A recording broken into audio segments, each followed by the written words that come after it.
to see you all. Thank you for coming. My name is Venya Brykalin. I'm an editor-in-chief of Vogue Ukraine. And here I am today to interview my great friend, ex-colleague, ex-boss, actually. That's a plot twist. Julie Pelipas. I promised you that there's not going to be a long intro, but I think this is for you who may know Julie and been watching her career and professional path. I think it's time for us to delve into a bit of your accolades. To give some context, so Julie Pelipas, I think, is a force of nature and a iconoclast who has built a stellar career, an unprecedented career coming from the country where we're from. She first started to contribute for fashion magazines and joined Vogue when it was launched in Ukraine in 2013. As a fashion editor, she proceeded to become this legendary fashion director who is known and has so many legendary covers under her belt. And that is even more important as in 2020, Julie decided to move on and launch her new venture, which is BETTER. And as Julie defines it, it's a smart algorithm. Smart design algorithm, system. So we will get there, I promise. Yeah. So we will have to talk about this. And fast forward to today, where your collections that have been deeply inspired by menswear and formal wear, beautiful upcycled pieces are now stocked by pretty much every major international retailer, which is a big step for you, from Harvey Nichols to Net-a-Porter to Bergdorf Goodman to Corso Como, you name it. And 2 years ago, Julie and her team has received a very important, very special Karl Lagerfeld prize at LVMH Prize. Again, first one for anyone coming from our part of the world.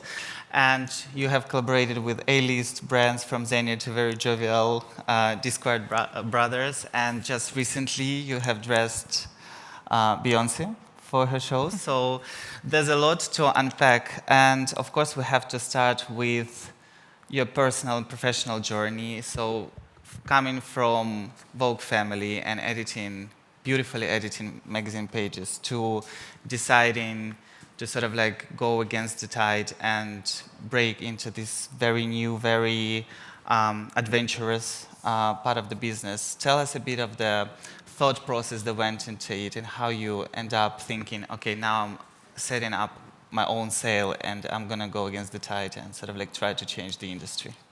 Thank you, Venya. You promised to make it short. But you didn't. I didn't. Yeah, I'm sorry. So I'm not particularly a person who loves to talk about past, to be honest. I really think we should always talk about future.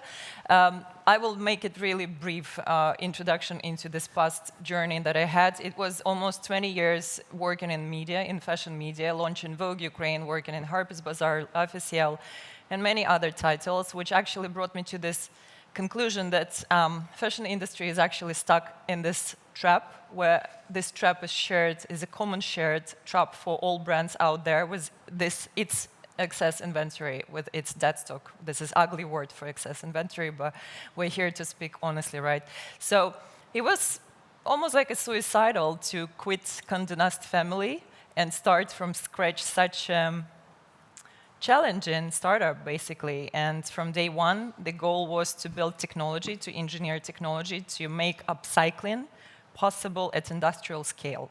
So actually, I will talk about that more further, of course, but when we started, basically when we launched Vogue, the funny thing, when we were launching Vogue, there was no such thing as sustainability at all, which is funny, right? That was not part of it's the very conversation. new now. Yeah. So when I was quitting Vogue, the sustainability was such on point already, and it's almost felt like it's going to very soon crush into something not relevant to industry at all. And by saying that, I mean greenwashing, I mean over-consumption of this world. And why I actually quit Vogue was, one of the reasons was like I was so tired of pledging, of talking about this, and I felt like we really need to invent a tool that will be enabling the real action.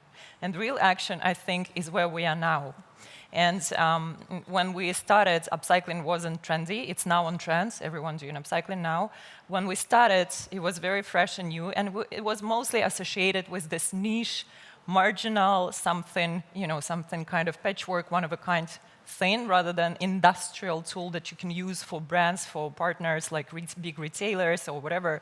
So my goal was to actually translate basically craft into technology, and that's what we successfully did. That's what we're proud of, and if you ask me further, I will be happy to answer you about this. But this is shortly about journey. I'm more happy to answer about where we are now. Okay, so let's go where we are now. Yeah. First of all, you made a very deliberate choice of not calling it a fashion brand or whatsoever brand or a designer collection. So tell us a bit about the naming and the phrasing and the wording. Why exactly you insist on calling it a system, and what is the smart part of it? So talk us through the architecture of what you're doing as an enterprise. Gladly. So upcycling system, this BETTER is upcycling system, right? Better us is better upcycling system. This is how it's translated.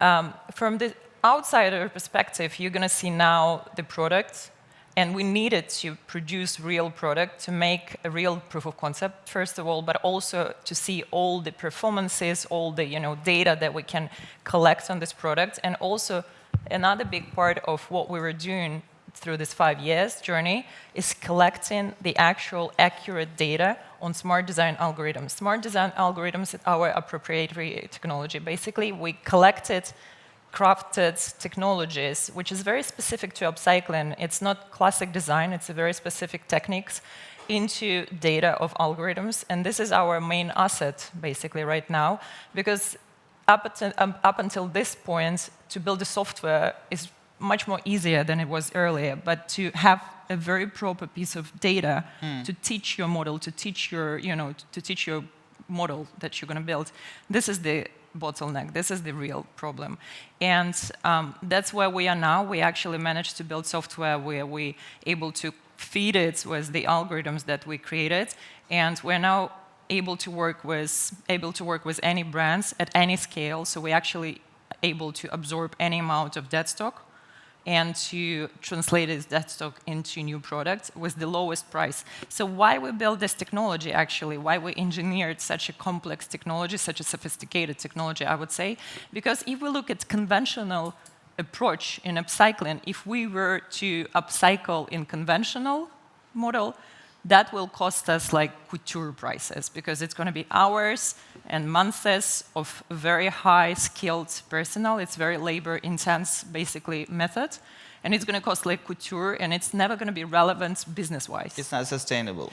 Which is not sustainable. Yeah. Yes, it's true. So this is the main point. You actually make it so efficient up until production point, because when you come to production stage, it's a classic production. And the main target for technology development was that we can implement that at any manufacturer. We doesn't need any special equipment. We doesn't need any specially skilled people on site. It's just about plugging this technology. We're basically like a SaaS service right now. It's a software that we have. And we made this whole stage of pre-production so short and efficient. So cost-wise now, it's valuable as a business tool to brands and companies to implement. It's just that we have to get to the point where companies is more sensitive to, to the urgency of environmental issues we're living now. Yeah.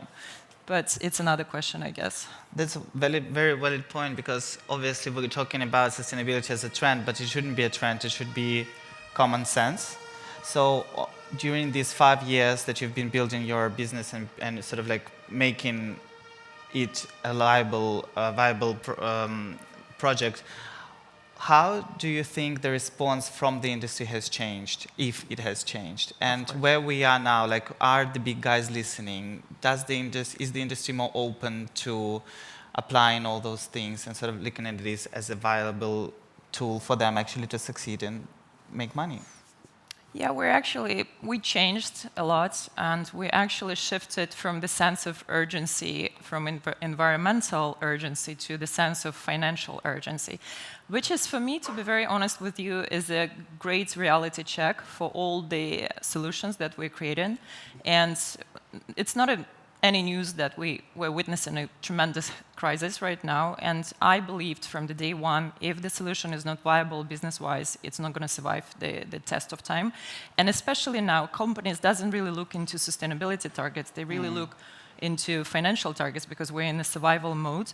And I like this joke from CEO of Trove that he said, like, we're like in fighting club. We do have environmental mission, but we don't talk about this, and this is the good example of how it should be actually. We have to apply technology, have to apply solutions, but we don't have to speculate it with sustainability. It just has to be a really viable business tool that you suggest to the industry, and that's where the impact is going to happen. That's going to be scalable.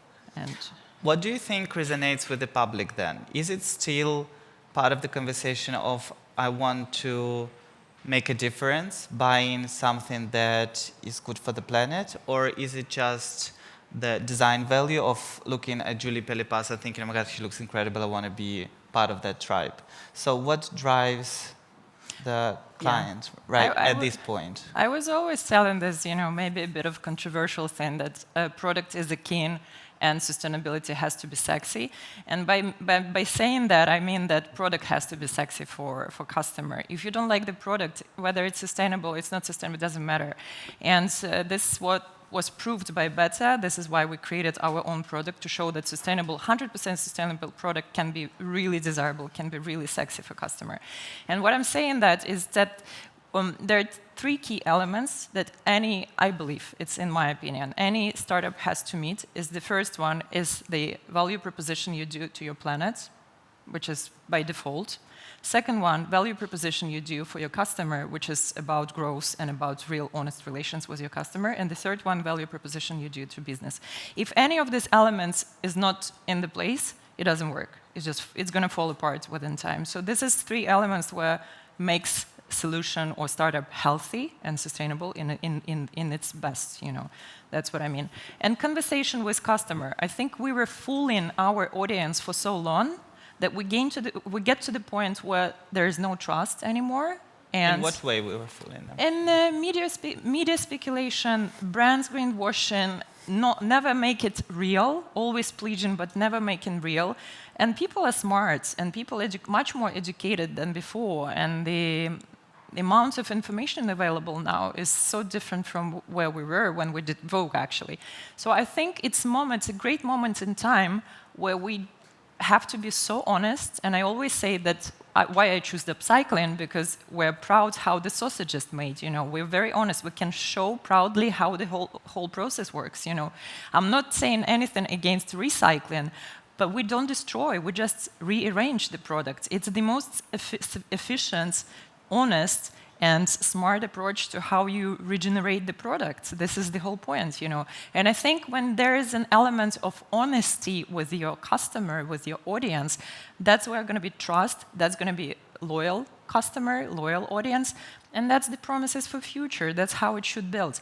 When you put 5% of your product in organic cotton and you pledge to be organic, sustainable brands, it's a bullshit, I'm sorry. And when we launched, I was telling my whole team, girls, we're not bullshit company, we're not bullshitting our audience, we don't want to fail in the face of, smart consumer. I never put our consumer as they're dumb. They're very smart, actually. And not only you have to educate, but you always have to consider that the woman or man who will buy your product, they're not fooled, they're smart. And that's why we actually made passports, physical passport of garments faces consumer rather than B2B partner, right? Because it is there to trace all information and make it visible for your customer, not for the brands, of course you can engage digital passports, it's a very essential element in the whole circularity system, but to make passport that will work for customer as a validation on where the product was sourced, where it was produced, where we upcycled, what was the design element, who produced design, all that elements that you actually can track, you include in the passport. This is the element of being honest with your customer. And this is how it should be a part of conversation, I believe. Like you speak to your customer with product, not with, myth you create around the product. Do you think the industry pays attention on a seismic level? Sort of where you do see systematic change? No, unfortunately. Because when we say trend, there's a sort of negative connotation to that, because trends come and go. Do you feel that this whole conversation about sustainability is basically sustainable? And what are the things that we as media, you as an entrepreneur can make? What steps can we take to make it make a difference? This is the reason why we're all here. We're trying to push this from conversation to real action. And unfortunately, my answer is going to be very negative about where we are as a system. I don't think that system implemented the solutions we have enough to make a change. Let's say last week I was at Future Fabric Expo in London, and the amount of amazing innovations and solutions is just incredible. But I don't see big public companies leaders in the room. I don't see that those solutions are implemented, in the system. So to answer you, if there is a seismic answer of the industry to this, to this issue, to this pain, there is a no, not yet. Customers are more ready, unfortunately, than brands to implement.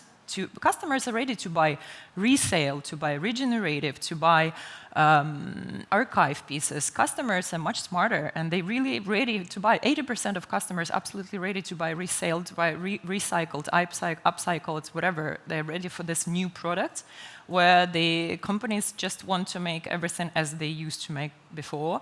And this remains the biggest bottleneck for us too, to convince, to shift the mindset of the corporate, of C-level of companies to actually implement this as a tool, not as a capsule, not as a activation, but as an ongoing upcycling line in the brands. And I think those who implement this now are the real heroes. They are pioneering this whole thing about how the future will look actually. And I believe that it's sad that we don't sense this urgency anymore. We sense this financial urgency, but actually when the planet will betray us, when we're going to fail the planet, the destruction of the financial loss we're going to be just so big at scale that it's going to be the moment where everyone will realize that it's really too late, So it's just that we and few other companies really have solutions on hand, and it's about breaking the wall of this mindset now, but I strongly believe it's going to happen very soon. Great. I'm getting a sense that we should really wrap up, but I know just to leave it as all Sure. on the high note, give us a very short and quick answer of where do you see better in your foreseeable future? What's next for you? Okay, so I don't have big ego to become a genius creative director, but I do have huge ambition to really implement the tool we created in the industry in dominant position. So what I mean is that I really see that the industry will apply better solution as a default tool. And that's gonna be a new norm. It's gonna be just norm, actually, not even new, for the industry to upcycle their excess inventory at as per usual. That's gonna be business as usual. The new business as usual. Great. Good luck with it. Thank you so much. Thank you, everyone. Thank you, everyone.